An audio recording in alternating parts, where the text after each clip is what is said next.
Non, la rupture de confiance entre les populations et les autorités, il y a gagné. Et non seulement dans le domaine de la santé, mais pratiquement dans tous les domaines. C'est le du Tébékou. Après, on se rend compte qu'en fait, ils n'ont pas tout dit. Donc, cette rupture de confiance-là, entre les pouvoirs publics et les populations, il y a gagné, il fait dindi. Donc, mais comme on a dit, moi, autorité, c'est une bonne. On dit, on dit, le les gens seront suffisamment responsables pour vraiment assurer et assumer effectivement mesures yi nga xam ne xëy na moom moo war a tax ñu gunge autorité yi mais fekk ne chaque fois bu ñu waxee ñu ngi gis ñuy defee lu contraire ak li ñuy wax wala bu ñu waxee bu ñu ñi gëstu gis ne am na loo xam ne nëbb nañ ko mais rupture de confiance bi je vous assure dafay continuer rek te des ruptures boo xam ne dafa am ça existe et c'est dans tous les domaines aussi bien au niveau de la santé qu'au niveau économique qu'au niveau politique et que dans d'autres domaines effectivement. Mais sur le cas des vaccins aussi, pour nous aussi, comment comprendre que nous avons que vaccin yi manqué? On peut le comprendre ainsi, vaccin, rupture de vaccin, mais nous avons une première dose, nous avons une deuxième dose manquée. Qu'est-ce que cela veut dire? Est-ce que ça veut dire que l'indon préparé, ça n'a pas été bien préparé dès le début pour que dose yep mat, voilà. Comment l'analyser également? Oui, je crois que là c'est une question de planification, parce que bon, il y a un certain nombre de doses. Je crois que da ngeen war a privilégier def organisation boo xam ne ñi war a jël ñaari dose dañ koy jël donte ku ñëla amul parce que sinon fekk ku nekk da nga ko jox benn dose motawul bu boobaa aussi ça n'aurait servi à rien boo mieux mu am ñoo xam ne xëy na garantie nañ leen ba ñu am seen ñaari dose ñu si des léegi boo amee maintenant approvisionnement complémentaire ñu doog leen defal seen ñaari dose donc y a un problème de gestion même du stock ak aussi fan la kii yi di jógee vaccin yi di jógee ban nature vaccin la te même côté boobu aussi xam nga y a des doutes dans l'esprit de beaucoup de Sénégalais loolu aussi il faut que ñu def communication bu offensive une communication bu am clarté pour que ñi effectivement mun a wóolu vaccin yooyu mais tant que aussi ñu ngi def dans le flou ñi ils vont toujours penser qu'effectivement cette maladie là bon c'est une vue de l'esprit quoi et ça c'est pas bon.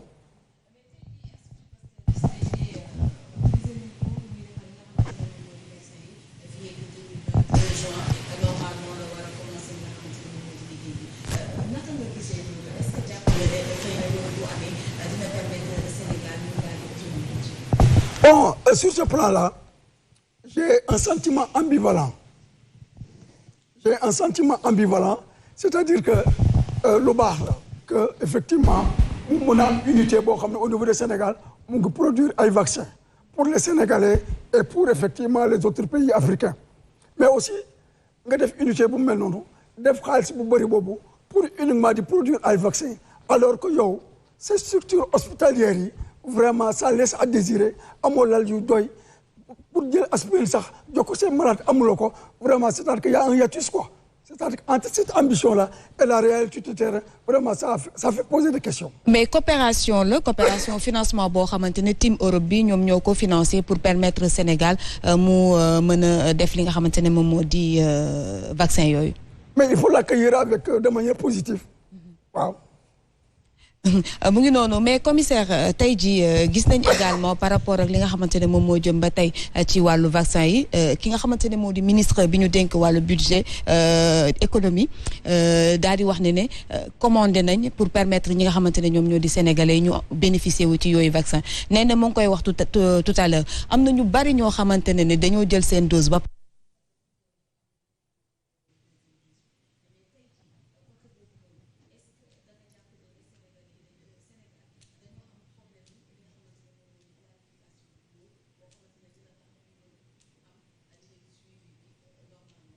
Au moment où j'ai dénoncé une planification, je ne dirais pas inexistante, mais hasardeuse. Donc, il faut que nous étudier la population, c'est les besoins réels des Sénégalais. Vraiment, nous avons un programme correct de ce monde. Nous avons un vaccin, il faut un vaccin. D'ailleurs, avec le président de la République, n'est-ce pas, qui plus ou moins sur un ton, c'est condescendant, qui dit aux Sénégalais, si vous ne voulez pas de ces vaccins-là, je donne ça à d'autres. Excusez-moi, comme fait que alors que c'est notre propre argent, on est libre maintenant après avoir acheté ces vaccins-là d'en faire ce que nous voulons. Très bien alors xam naa kon mën nañ ñëw Néné ak moom ci. juste benn question laata ñuy jàll ci beneen point yaa ngi wax waxu gestion hasardeuse. yaa ngi wax waxu manque de planification lan ngay sous-entendre da ngay douter ci capacité à gérer tout ça ci suñu autorités sanitaires yi. Bon, mais c'est-à-dire que on a vu des dysfonctionnements et c'est des éléments qui appartiennent même, n'est-ce pas, à ce corps de métier-là. Vous pensez qu'ils ne sont pas compétents pour pouvoir gérer cette situation? Vous savez, vous pouvez être compétent aussi, avoir tous les bagages techniques, intellectuels nécessaires, mais effectivement, dans la pratique maintenant, vraiment vous montrez des insuffisances, n'est-ce pas? Donc, il faut qu'ils se remettent en cause. Nous, nous devons une gestion inclusive de tout le monde. Nous, c'est pas parce que quelqu'un a des idées, ça ne correspond pas aux vôtres, de côté. Une gestion inclusive de tous les spécialistes, de toutes les spécialités. Nous sommes maintenant la grande gère à faire vraiment manière efficace, quoi. Mais nous la suggérons, quoi. D'accord. alors kon xam naa mën nañu tàbbi ci tournée économique bi nga xamante ne ni mon commissaire bëri woon na coow lool. en tout cas li ci gënoon a fës bokk na ci liñ ci nemmeeku woon muy mbirum nervi yooyu nga defoon ci ab sortie bu yaatu wax ne boo moytuwul bu ñu ko dakkalul ci saas yi. mën na def mën na jur li nga xamante ne ni du baax ci Sénégal mën nañ ko tënkee noonu alors yow comment est-ce que nga jàngatee dans un premier temps. cortège yu njiitu réew mi moom président de la république ñiy laam-laamee ndax sécurité am laam wala ay nervi lan bon ma remonté tuuti n'est-ce pas parce que nervi yi mu ngi gën a fës ci événement mois de mars yi ci la ñuy gis ay nervi yore ay jaas yi yore ay fetal yore ay gourdin vraiment di teg citoyens yi ay métit yoo xam ne vraiment c'est insupportable loolu kenn mënu ko woon imaginer ñun yàgg nañu vraiment sur le terrain di dem ci ay manifestations di ko réprimer ça il faut pas s'en cacher mais vraiment li ñu gisoon keroog dafa xaw a jéggi dayoo te affaire nervi aussi du loo xam ne lu bees la. kon yàgg na fi am.